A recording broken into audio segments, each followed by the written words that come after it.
We read the book. We highlight every line.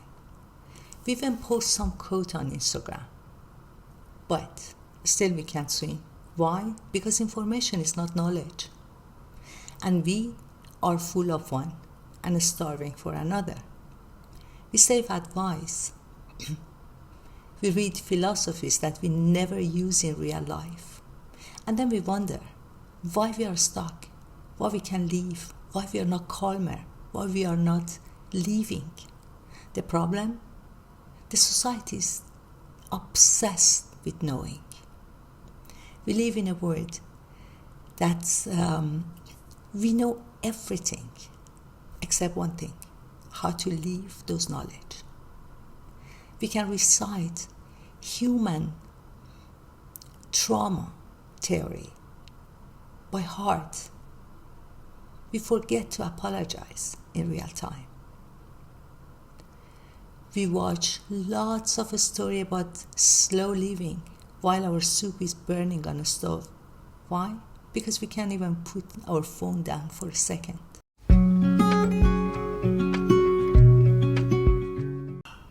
We were told that knowledge is power. We should read, we should learn, we should know better. But we are not learning. The truth is that we are not choosing the information. The information is choosing us. Guess what? Before breakfast, we know and we learn about a new archaeological gate in Jerusalem. Before noon, we know several war zones that we can't even find on map or pronounce their names.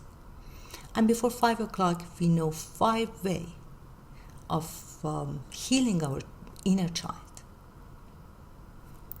We are informed to the point of being paralyzed. But the question is, why we fall for it? Why? Because the system behind it is overloaded by information. And it didn't happen by accident. In a school, we all learn how to memorize.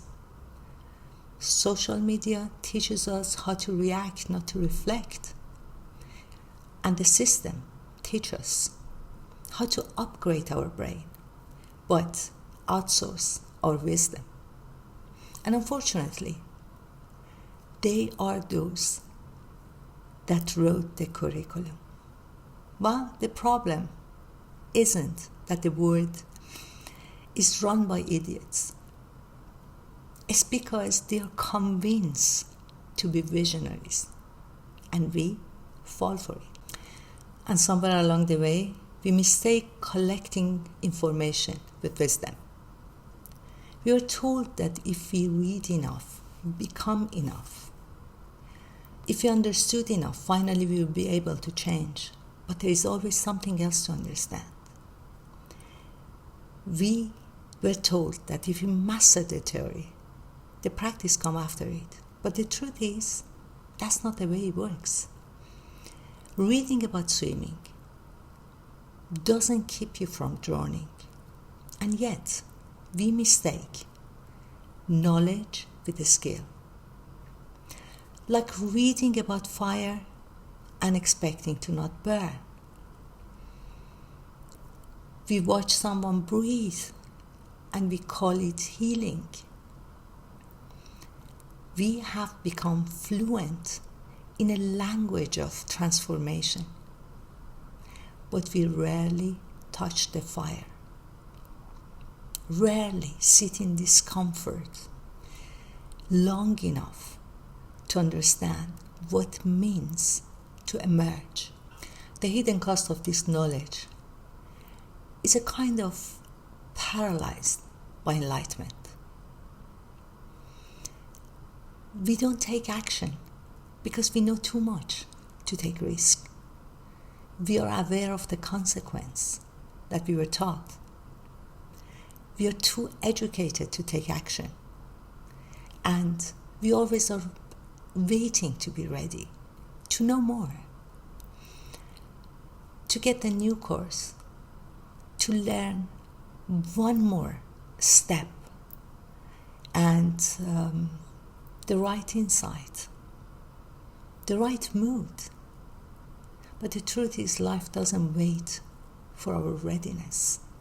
It expects our courage. And the tragedy is that more we know, less we take action. We are replacing practice with performance, living with optimizing, and instead of messy, vivid experience, we left with bullet points.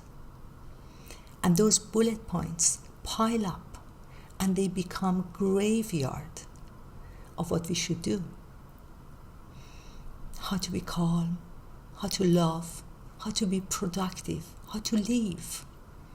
But wisdom never bullet pointed.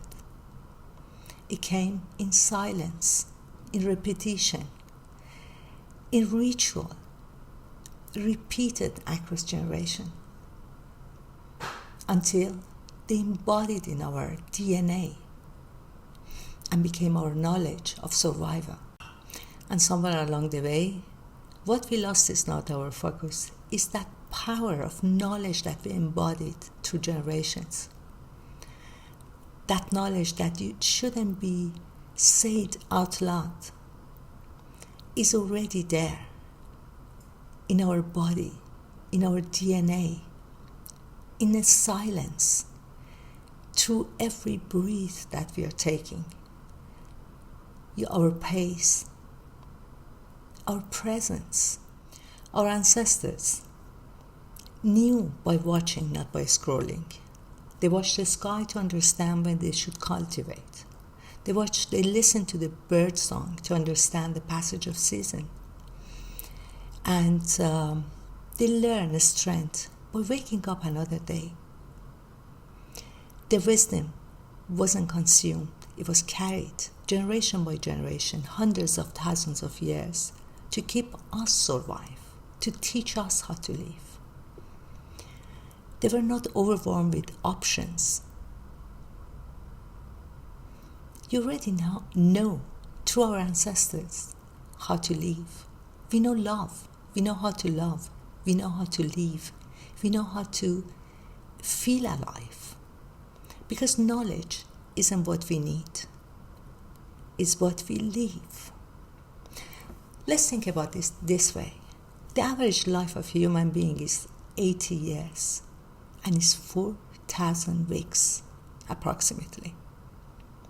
Not 4,000 years of scrolling, not 4,000 possibility to change, but 4,000 weeks to laugh mid failure, to laugh or to cry mid sunrise, to show up before life, not when it's all figured out and perfect, but with honesty, to know how to survive it. Because that's the kind of knowledge that we need, and that's all what matters at the end. The kind that you feel in your body, in your DNA, the kind that you remember even when your Wi-Fi is off. Because wisdom isn't what makes you sound smart. It's what makes you stay in silence. Stay with what matters. Stay with a part of you that doesn't need more noise to feel real. Let me tell you something. I remember many years ago, I was talking to a colleague, to a friend, very wise friend, and I was explaining about some knowledge that I accumulated, and I was telling her about different subjects. She looked at me and she told me one thing, which really hit me. She told me, let's say tomorrow morning is your last day of life. Are you going to use one of those knowledge that you accumulated? Or you're going to just live it? And maybe, just maybe, that's what we were meant to know all along. So, go live it. Instead of healing your inner child, Make her proud with your choice today. Go and prepare a cookie for her or for him. That's what I'm going to do. So see you next week.